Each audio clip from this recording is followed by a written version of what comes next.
This video presents a simple visualization technique of interactive search sessions that is aimed at enabling a quick overview of differences between users and tasks. The technique is meant to complement quantitative similarity methods. More importantly, this visualization can be used in identifying patterns of search moves and actions in order to find higher-level search strategies that may be otherwise not visible. In the current example, each major change of direction indicates a change in the user's search strategy. Let's start by briefly reviewing common search task phases. A user first enters a query. Then she examines the search result list.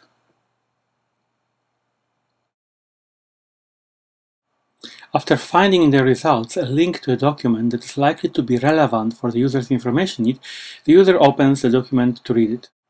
If the document is relevant, the user may want to keep it by saving or bookmarking it.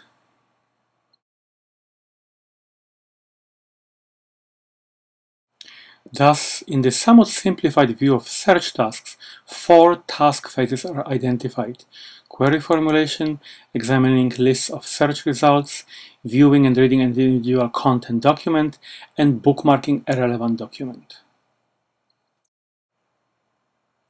We mark these search task phases with the letters Q, L, C, and B. We choose to represent them on a two-dimensional plane as vectors. Each vector's direction and color represents uniquely a different task phase. Let's look at some examples. This pattern shows multiple query formulations with new search results lists. This pattern is composed of a series of red upward arrows, each followed by a blue horizontal arrow. Using our visual representation, we can see that a series of queries was entered, and for each a result list was examined. The brownish down-pointing arrows appearing towards the end of the sequence represent reading individual documents. The overall shape of this kind of pattern has an upward slope. We will later use it to quickly identify this type of user behavior. The second type of common behavior represents a user who prefers to browse documents rather than enter new queries. Here we see a downward slope. In this pattern, we can see that user entered only one initial query and then examined the search results list, opening a series of content documents. This behavior is a kind of hub and spoke movement where user comes back to the same result list and opens the next promising document. The typical downward slope of this pattern can be later used to quickly identify this type of user behavior.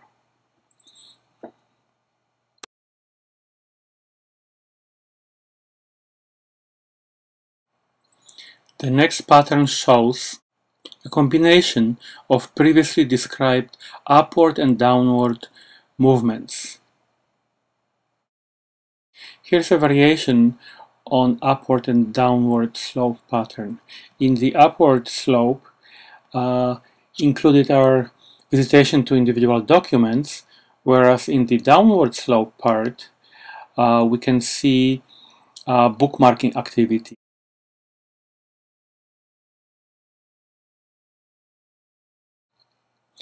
Patterns shown so far represented user behavior where user was entering queries and examining search results, the upward slope, or was examining search results and reading documents, the downward slope. In the currently shown pattern, the difference is that it represents a series of subsequences of all 4 states. That is, user formulates a query, examines search results, opens and reads a document, and saves the document by bookmarking it. Each such subsequence is visually represented as a small loop.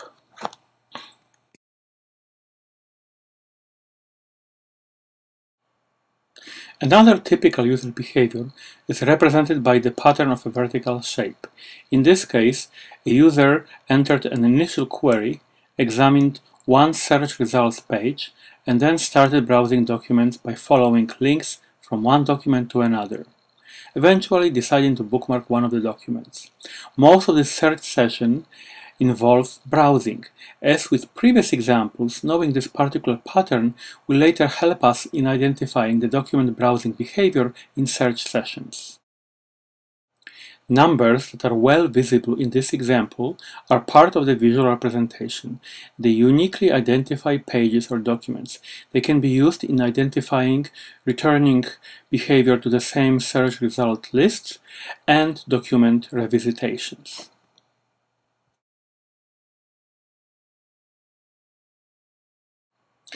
Here is another example of a pattern that can be encountered when representing visually search sessions. The pattern has overall horizontal shape, and the main reason for describing it here is the middle part that contains a series of blue arrows. They represent moving from one search results page to the subsequent one, a behavior that is not very common, yet still can be observed.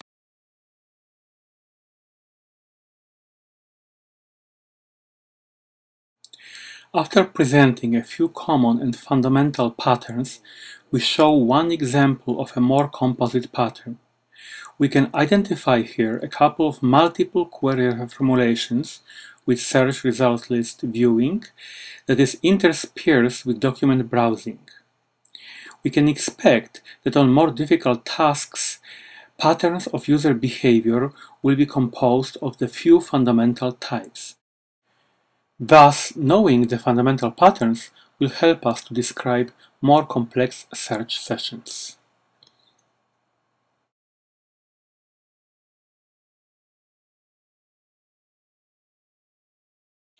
The presented visualization technique of search sequences can be useful in comparing different users performing different search tasks. What is shown here is a set of sequences from one user study. Now, focusing on examples from the same search tasks and the same user interface, here is a variety of different strategies that users employed working towards the same goal.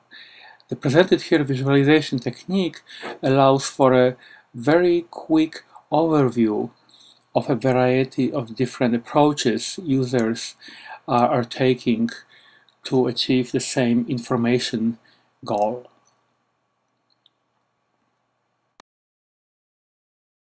Looking now at two users who perform the same search tasks using the same search interface, one can clearly see that these two users performed the task quite differently. They used quite different strategies.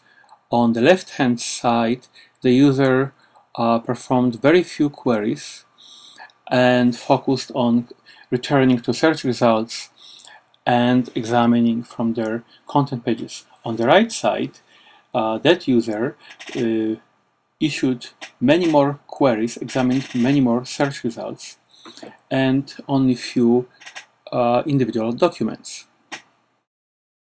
In summary, this video presented a novel visualization technique of search sequences. The technique allows for a quick overview of strategies employed by users in performance of search tasks.